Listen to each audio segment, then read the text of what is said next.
तो दोस्तों कंप्लीट हो गई हमारी इस गाड़ी की थर्ड सर्विस। और थर्ड सर्विस में क्या क्या इसमें नया लगा, क्या क्या इसमें चेंजिंग आए दोस्तों, इस बारे में बताऊंगा। और कितना पैसा मुझे इसमें खर्च करना पड़ा एक्स्ट्रा, ये भी आपको बताऊंगा दोस्तों। और इसके अलावा 1 साल पूरा होने के बाद क्या क्या इंश्योरेंस वगैरह इसकी घट जाती है जो आपको दोबारा लेना पड़ता है, इसके बारे में भी बताएंगे दोस्तों। तो चलिए इस वीडियो को शुरू करते हैं। तो दोस्तों सबसे पहले हमने अपने गाड़ी की इंजन ऑयल जो है उसको बदलवा दिया, जो कि 2.3 लीटर जो नया इंजन ऑयल लगा। और वो रॉयल एनफील्ड कंपनी की इंजन ऑयल होता है, जिसको रॉयल एनफील्ड खुद बनाती है। और कंपनी की तरह वो बोतल में भर के शोरूम को नहीं पहुंचाती है, बल्कि वो बड़े बड़े ड्रम में भर के शोरूम को पहुंचाती है। और उस ड्रम के ऊपर में एक मैनुअली पंप जैसा लगा हुआ होता है, जिससे कोई भी जो वहाँ का वर्कशॉप का जो इंजीनियर वगैरह होता है या वर्कर होता है, उस पंप को हाथों से खींच के उसको गाड़ी में डालने के लिए एक मग की सहायता से नाप के और उसमें इंजन में डालता है फ्लश करने के बाद। 2.3 लीटर इंजन ऑयल के लिए हमें कुल इसमें पैसा देना पड़ के 897 रुपया एक पैसा इंजन ऑयल में लगा दोस्तों। 3000 किलोमीटर गाड़ी चल गई, इसकी सेकंड सर्विसिंग आई। तो उस टाइम हमें बोला गया था कि इंजन ऑयल टॉपअप होता है, लेकिन आपके इंजन ऑयल जो है ज़रा सा भी इधर उधर नहीं हुआ है तो हम लोग टॉपअप नहीं करते, इसको जस के तस रहने देते हैं। और उस समय इसका जो एयर फिल्टर होता है, एयर फिल्टर हाउसिंग जिसको बोलते हैं, वो सिर्फ चेंज हुआ था। और दूसरा कुछ चेंज वगैरह इसमें कुछ नहीं हुआ था। बस इंजन के नीचे जो फिल्टर आता है, इंजन के नीचे एक एयर फिल्टर, एक इंजन में भी फिल्टर होता है दोस्तों, जो कि इंजन में जो ऑयल होता है उसको बीच बीच में पंप करके उसको कचरा जितना भी इंजन का होता है, इसका जो स्टील वगैरह का जो कचरा होता है वो उस फिल्टर में जमा हो जाता है। और उसको चेंज कर देने पे वो कचरा भी निकल जाता है दोस्तों। तो आपका ज़रूरी है कम से कम 2 से 3 सर्विसिंग, आपको ये बात ध्यान में रखना है कि 2 से 3 सर्विसिंग तक आपको वो बार बार वो फ़िल्टर चेंज कराना होगा। उसके बाद अगर उसको साफ़ करा के भी आप यूज़ कर सकते हैं, तो कम से कम 2 से 3 सर्विस तक आपको वो फ़िल्टर बदलवा देना चाहिए। उसके बाद आप अगर उसको साफ़ करके भी यूज़ कर सकते हैं तो चलेगा, इसके लिए कोई दिक्कत की बात नहीं है। क्योंकि ये 2 से 3 सर्विस का जो पीरियड होता है उसमें सबसे ज़्यादा इंजन में कचरा होता है दोस्तों। क्योंकि नया इंजन होता है, पार्ट्स उसके जो होते हैं वो रगड़ रगड़ के थोड़े थोड़े उसमें पार्टिकल आते हैं, जो इंजन का ही टुकड़ा होता है, वो क्या करते हैं इंजन के परफॉर्मेंस को कम कर देते हैं दोस्तों। तो इसलिए चेंज करना बहुत ही ज़्यादा ज़रूरी हो जाता है। तो दोस्तों हमने बात की इंजन ऑयल की और ऑयल सर्विस किट की, जो कि 2 मेन चीज़ें थी दोस्तों। तो इंजन ऑयल का मुझे 897 रुपया एक पैसा पड़ा। और जो ऑयल सर्विस किट है, तो ऑयल सर्विस किट का मुझे 145 रुपये देना पड़ा दोस्तों, जो कि 145 रुपये कुछ तो ज़्यादा है, लेकिन वो इतनी छोटी सी चीज़ है, लेकिन उसका काम है इंजन को रिफाइन करना दोस्तों। तो अगर वो आप चेंज नहीं कराते हैं तो धीरे धीरे इंजन की रिफाइनमेंट कम होती जाएगी दोस्तों। और एक एक करके इंजन जो है वो धीरे धीरे करके प्रॉब्लम देने लगेगा। कभी क्लच प्लेट में प्रॉब्लम आएगा, कभी इसमें, क्योंकि इंजन में जब लोड पड़ता है तो और जो जितने भी मेन पार्ट्स होते हैं उस पर वो लोड ट्रांसफ़र हो जाता है, जिसकी वजह से आपको दिक्कत का सामना करना पड़ेगा। तीसरी और सबसे अहम चीज़ है दोस्तों कि आप जो फ़िल्टर है उस फिल्टर को आपको नया करना होगा। क्योंकि प्रत्येक सर्विसिंग में आपको, अगर आप फ़िल्टर को चेंज कर देते हैं तो क्या होता है, गाड़ी जो होती है उसमें ऑक्सीजन और ढंग से अंदर जाने लगता है इंजन में, जिससे क्या होता है कंबशन बहुत ही अच्छे से होता है। और कंबशन अच्छा होता है तो आपको पिकअप अच्छी मिलती है दोस्तों। इसलिए आपको एयर फ़िल्टर बदल देना होगा। एयर फ़िल्टर 70 से 71 रुपये के बीच में आता है दोस्तों। आप खुद से भी दोस्तों अपने गाड़ी का जो है एयर फ़िल्टर चेंज कर सकते हैं दोस्तों। तो उसके लिए ज़्यादा कोई दिमाग लगाने की ज़रूरत नहीं है, 2 बोल्ट खुलेंगे और आसानी से आप चेंज कर सकते हैं। और मैं तो कहता हूं कि आप पुराना एयर फ़िल्टर और नया एयर फ़िल्टर दोनों अपने पास रखें और एक खाली सड़क पे जाए जो 2-3 किलोमीटर हो, और पहले आप पुराने एयर फ़िल्टर को लगा करके गाड़ी को चलाएं। और उसके बाद आप क्या करें, नया फ़िल्टर लगा करके उसी टाइम गाड़ी की परफॉर्मेंस देखें, तब आपको पता चलेगा कि मेरी बात की सच्चाई क्या है। और इसके बाद क्या हुआ दोस्तों कि मेरा जो क्लच केबल था, वो मेरा क्लच केबल गलत तरीके से इसमें लगा हुआ था, जिसके कारण से क्या होता था दोस्तों, मैं 2-3 बार हेवी एक्सीडेंट से बचा हूँ। उसमें क्या होता था कि गाड़ी जो है, क्लच जो है वो यहाँ नट में फंस जाता था, क्लच का केबल।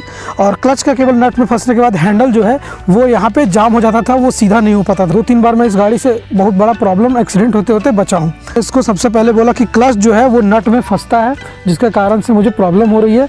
तो उन्होंने इसे तुरंत चेंज कर दिया और बोल दिया कि इसको हम लोग चेंज ही कर देते तो अच्छा होगा। तो उसके बाद क्या हुआ दोस्तों, देखिए उसके बाद स्मूथनेस काफ़ी बढ़ गई दोस्तों गाड़ी की, जैसा कि आप लोग देख सकते हैं। बिल्कुल एक नॉर्मल स्कूटी के जैसा इसका क्लच हो गया दोस्तों, इतना स्मूथ कर दिया गया। तो ये गाड़ी उतनी ज़्यादा हेवी नहीं है चलाने में, और ना ही उतनी ज़्यादा इसमें मशक्क़त करनी पड़ती है चलाने में। इसमें सिर्फ हैंडल में वाइब्रेशन आता है दोस्तों, और कुछ नहीं आता है, और कोई प्रॉब्लम इसमें नहीं है। जो क्लच का केबल है दोस्तों, ये पूरा का पूरा सेट चेंज हुआ, जिसका 140 रुपये कीमत था, और इसमें 2-3 एक्स्ट्रा वाशर भी लगे हैं दोस्तों, जो भी उसी में इंक्लूडेड 140 रुपये में ही। और उसके बाद सबसे बड़ी चीज़ है दोस्तों कि मैंने इसका स्पार्क प्लग जो है वो बदलवा दिया। जो इसका स्पार्क प्लग है वो मैंने चेंज करवा दिया, बदलवा दिया दोस्तों। तो ये मैंने क्यों कर दिया, क्योंकि मुझे YouTube में काफ़ी ज़्यादा वीडियो देखने को मिले थे कि स्पार्क प्लग 10,000-11,000 किलोमीटर के बाद चेंज कर देना चाहिए। तो ये चीज़ मुझे अच्छा लगा, और इसको मैंने अडेप्ट करने के लिए क्या किया कि वो स्पार्क प्लग मैंने बदलवा दिया, जो कि काफ़ी अच्छा डिसीजन था। 320 रुपये लेकिन मुझे इसको देना पड़ा।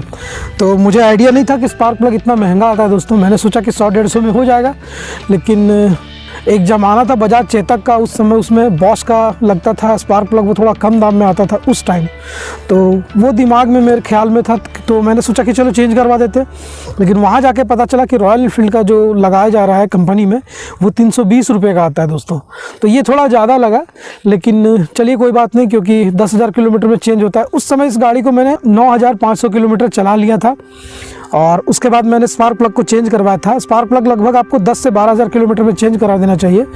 तो वहाँ पे जब उन्होंने खोला, जो हमारे रेगुलर सर्विस के जो हमारे इंजीनियर हैं, रेगुलर जो हमारी गाड़ी को सर्विस करते हैं, मैंने पर्टिकुलर एक ही इंसान से 3-4 बार सर्विस करवाया हुआ है दोस्तों। तो ये एक्सपीरियंस मेरा अच्छा रहा। तो मैंने अपने शोरूम में, मेरे ज़्यादा भीड़ रहती है दोस्तों, तो मैं कोशिश करता हूँ कि मैं सुबह के टाइम में अपने शोरूम में चला जाऊँ, और वर्कशॉप जैसे ही खुले वैसे ही मैं अपनी गाड़ी को फर्स्ट पे लगा दूँ। तो इससे क्या होगा कि मुझे जल्दी सर्विस करके मेरी गाड़ी मिल जाएगी। तो वैसा हुआ भी दोस्तों, लेकिन 2 से 3 घंटा आपकी गाड़ी को सर्विस होने के लिए लग जाता है। देखिए, पहले तो वो गाड़ी को पुर्जा इसका खोलेंगे, फिर इसकी रिपोर्ट बनेगी, उसमें 1 घंटा जाएगा।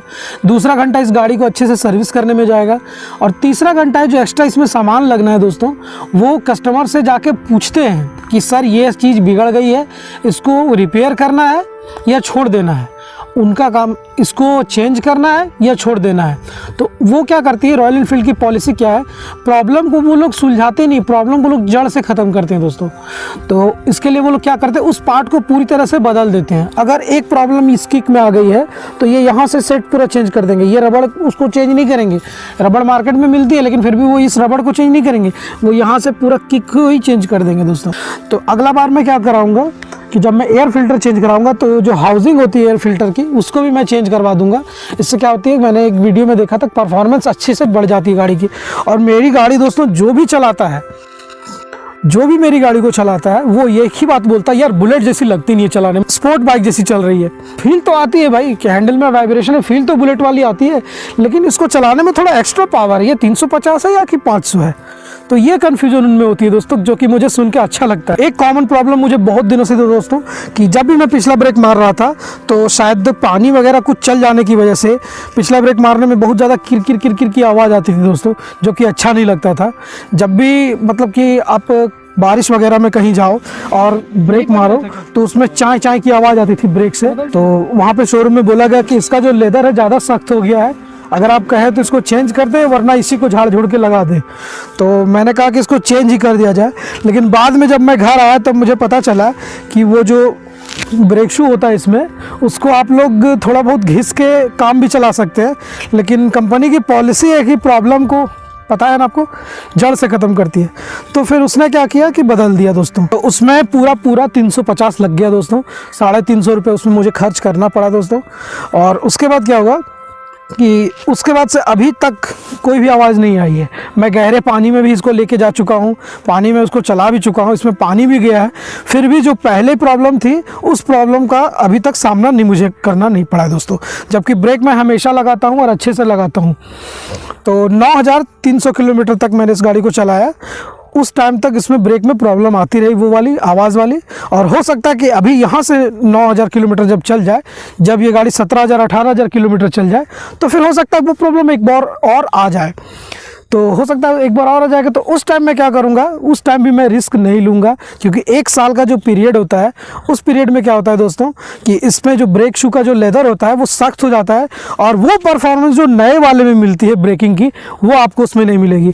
वैसे भी इस गाड़ी का जो ब्रेक है दोस्तों बहुत ही घटिया किस्म का ब्रेक है। पिछले वाला, आगे वाला बिल्कुल अच्छा है, ABS दिया हुआ है, कंपनी ने बहुत अच्छी चीज़ की हुई है, लेकिन पीछे ABS नहीं होने की वजह से, और ब्रेक शू भी वैसे पुराने मॉडल वाले ट्रैक्टर छाप होने की वजह से बहुत सारी प्रॉब्लम होती है दोस्तों।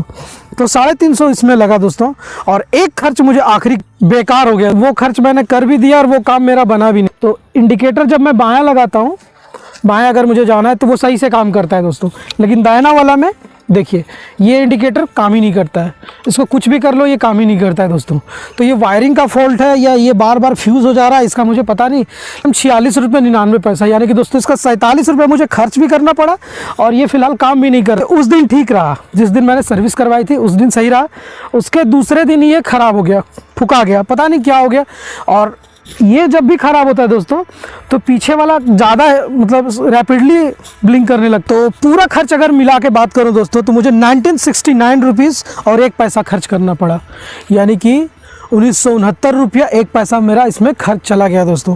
ये खर्च कम भी हो सकता था अगर मैं स्पार्क प्लग को ना लगाता और पीछे का ब्रेक शू मैं स्किप कर देता, तो ये खर्च आधा हो जाता। और ये बेकार सा ट्रैफिकेटर जिसको बोलते हैं, ट्रैफिक इंडिकेटर को वो लोग, वो अगर मैं नहीं लगाता तो ये मेरा खर्च बच सकता था दोस्तों। तो ये मेरे पैसे की बचत हो जाती, और मेरा लगभग 1600-1500 रुपया मेरा खर्च हो जाता। और उसमें भी 1-2 चीज़ को और मैं कट कर सकता था दोस्तों, जो कि क्लच केबल में क्या कर सकता था, उसको रहने देता, उसको खोल के और लोकल किसी दुकान पे 10-20 रुपये देकर मैं साइड से करवा लेता, तो ये चीज़ हो जाता। लेकिन हाँ, अगर आप किसी भी क्लच केबल हो या एक्सीलरेटर केबल हो, उसको अगर आप नया कर देते हो तो वो पहले से इसकी परफॉर्मेंस नई जैसी हो जाती है, अच्छी हो जाती है, बेटर हो जाती है। तो ये जो है एक्सीलरेटर का केबल, देखिए दोस्तों मेरी बुलेट इतनी स्पीड क्यों चलती है, एक्सीलरेटर का केबल देखिए, ये मैं एकदम फ्री रखता हूँ। मैं 2 बार इसको चेंज करवा चुका हूँ, क्योंकि दोनों बार ये टूट चुका है।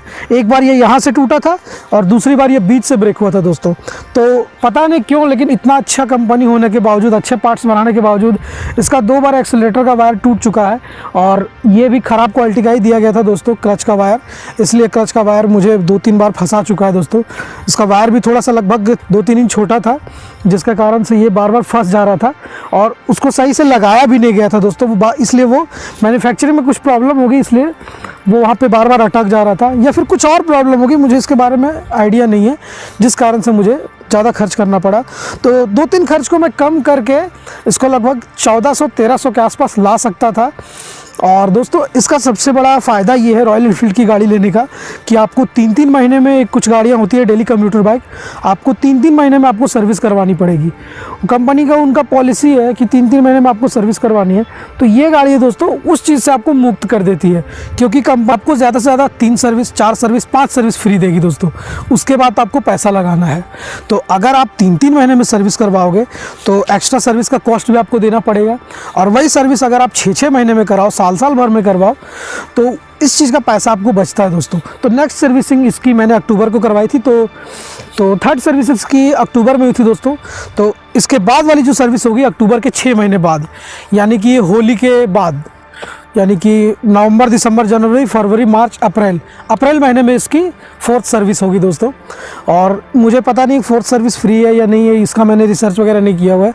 तो अगर वो फ्री होता है तो इंजन ऑयल तो मुझे चेंज नहीं करवाना है, क्योंकि इसका इंजन ऑयल 2.3 लीटर 897 रुपये 1 पैसा लग जाता है। तो ये 6-6 महीने में थोड़ा डिफ़िकल्ट हो जाता है दोस्तों, इतना पैसा खर्च करना।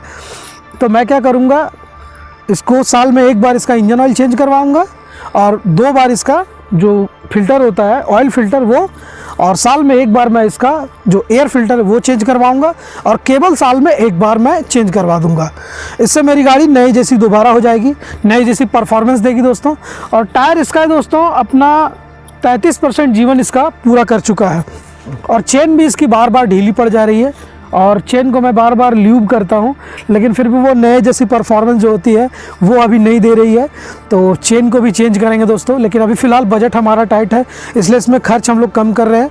नई बाइक लेने के लिए हम लोग पैसे जोड़ रहे हैं। 2024 के लास्ट में एक नई बाइक हम लोग ले लें दोस्तों। तो ये था दोस्तों हमारे थर्ड सर्विसिंग का पूरा टोटल बायोडाटा, हमें कितना पैसा खर्चा करना पड़ा और सर्विस चार्ज कितना लगा दोस्तों। तो 2000 रुपये लेके अगर आप जाएंगे तो आपकी जो पेड सर्विस है वो भी अच्छे से हो जाएगी दोस्तों, क्योंकि अगर कोई ज़्यादा प्रॉब्लम बड़ी नहीं हुई क्लच प्लेट वगैरह की तो लगभग 2 से 3 हज़ार रुपये में आपका सर्विस हो जाएगा, इससे ज़्यादा महंगा नहीं लगेगा दोस्तों। एक समय था हमारे पास स्कूटी और सुपर स्प्लेंडर हमारे अंकल की थी, वो हुआ करती थी, जिसकी सर्विसिंग 5 से 6 में हो जाती थी दोस्तों। एक इंजन ऑयल 350 का पकड़ लिया और एक फ़िल्टर छोटा पकड़ लिया और चेन ल्यूब हो गए, दोनों चक्के ग्रीस हो गई सर्विस। लेकिन इसमें क्या है दोस्तों कि इसमें थोड़ी सर्विस महंगी है, तो इसके अलावा मुझे 1097 रुपये और देना पड़ा था। इसका 1 साल का जो इंश्योरेंस था दोस्तों, फर्स्ट पार्टी सेकंड पार्टी वाला, उसके लिए। थर्ड पार्टी इंश्योरेंस जो सरकार ने मैंडेटरी किया हुआ है कि अगर आप इस गाड़ी से किसी और को पीट देते हो, मार देते हो, लड़ा देते हो, जो अगले आदमी का नुकसान होगा वो इसका जो कंपनी इंश्योरेंस की जो 5 साल की है वो भरेगी। लेकिन जो सेकंड पार्टी इंश्योरेंस है जो वो आपको करना पड़ेगा। सेकंड पार्टी इंश्योरेंस होता है 1 साल के लिए होता है, और एक्सटेंडेड जो 5 साल का इंश्योरेंस होता है वो तो खैर मैंडेटरी किया हुआ है सरकार ने कि किसी और का अगर डैमेज होता है तो आप कंपनी भरेगी। लेकिन जो आपका डैमेज होता है इस गाड़ी में वो दोस्तों सिर्फ 1 साल के लिए था। तो मुझे ऑप्शन दिया गया कि 2 टाइप के इंश्योरेंस है। एक में आपको 2000 रुपये खर्च करने हैं, उससे क्या होगा कि आपको कुछ भी प्रॉब्लम अगर आपकी गाड़ी में होगी तो 100 का 100% इंश्योरेंस कंपनी उसका वहन करेगी। और एक था दोस्तों, उन्होंने पहले बताया 957 रुपये, लेकिन बाद में पता चला कि वो 100 रुपया और बढ़ के हो गया है, तो कुल मुझे लगभग 1100 के आसपास उसका देना पड़ा।